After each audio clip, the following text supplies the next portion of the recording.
Olá a todos, meu nome é Cleverson Feliciano, sou aluno de Biomedicina da Universidade Federal de Pernambuco e apresentarei o trabalho intitulado como Biomarcadores de Translocação Bacteriana e Não Respondedores Imunológicos após o uso da terapia antirretroviral.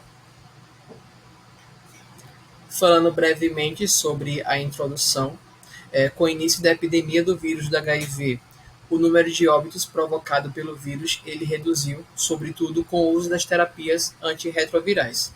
Essas terapias ela têm por princípio reduzir a replicação viral e ao mesmo tempo reconstituir as células CCD4 que foram reduzidas.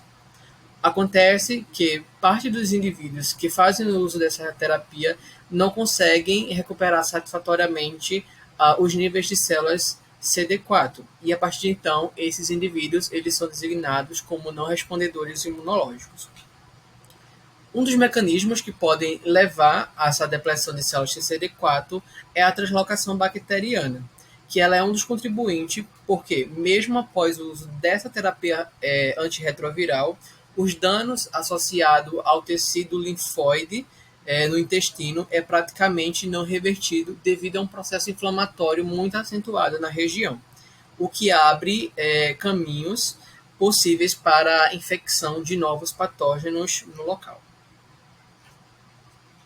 Sobre o objetivo do trabalho, ele visa fazer uma revisão sistemática dos principais biomarcadores associados à translocação bacteriana em indivíduos que foram diagnosticados com HIV, mas que fazem também o uso da terapia antirretroviral.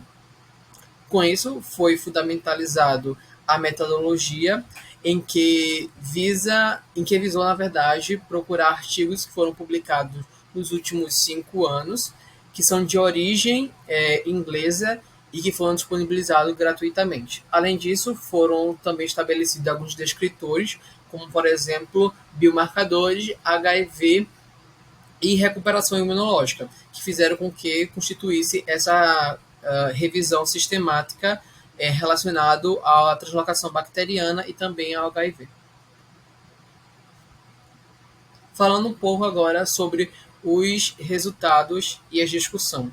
A ação do HIV na mucosa intestinal ela é baseada principalmente na replicação viral e no processo de infecção local relacionadas às células imunes que vão residir nesse microambiente. De certa forma, isso vai contribuir para o aumento da ativação do sistema imunológico de forma exacerbada, que pode corroborar para o aumento de lesões ao epitélio intestinal.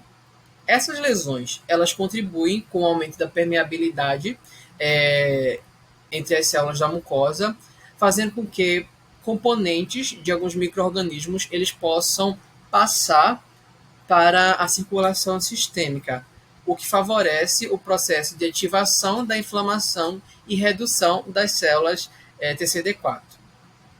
Além disso, há um favorecimento também à desregulação da microbiota local, que pode causar que bactérias ou até mesmo outros patógenos que têm um certo tropismo acabem infectando esse hospedeiro que já está com atividade imunológica reduzida.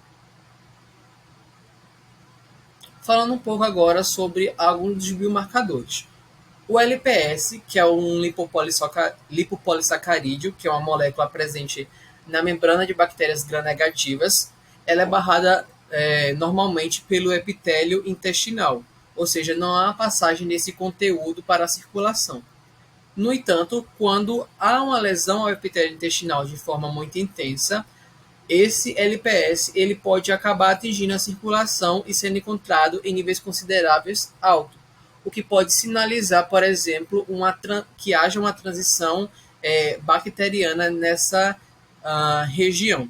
Outra ação é que o LPS ele pode se associar com receptores CD4 solúveis que vão sinalizar a uma via de inflamação via receptores Toll-like receptor, que vão induzir o processo de transcrição de algumas citocinas pró-inflamatórias, como a citocina IL-1-beta, IL-6 e também TNF-alfa. Acaba que outras citocinas também, que têm um papel anti-inflamatório, podem estar reduzidas nessa ocasião, como é o caso da TGF-beta. Fez-se uma relação, né, relacionada com o TGF-beta e as células CD4 e viram que há uma certa proporção. Ou seja, quando os níveis de células de CD4 estão reduzidos, os níveis também dessa citocina anti-inflamatória também está reduzida. O que quer dizer que há uma difícil regulação do processo inflamatório naquele local. Além disso, vale ressaltar também que é uma desregulação da microbiota local. Ela vai favorecer a um aumento de bactérias patogênicas em relação a bactérias que têm um caráter mais probiótico, como é, por exemplo, bactérias do gênero Fusarium, Clostridium, Serratias e até mesmo Aeromonas. Elas podem estar em níveis aumentados quando comparadas às bactérias que têm um caráter mais protetor na região intestinal, como, por exemplo, a Escherichia coli, a Luminococcus e também a algae. Por conclusão, a gente tem que a utilização desses biomarcadores eles poderão auxiliar na resolução das desordens intestinais a partir de novas intervenções terapêuticas que podem ser construídas, além também da realização de uma análise preditiva com esse novo fármaco e o biomarcador para a resolução das desordens intestinais. Por fim, essas foram as referências utilizadas e os agradecimentos às instituições de apoio, como o Instituto de Imunopatologia Queijo Exame, o Grupo PETGIM, que é o qual eu faço parte, e também a Universidade Federal de Pernambuco.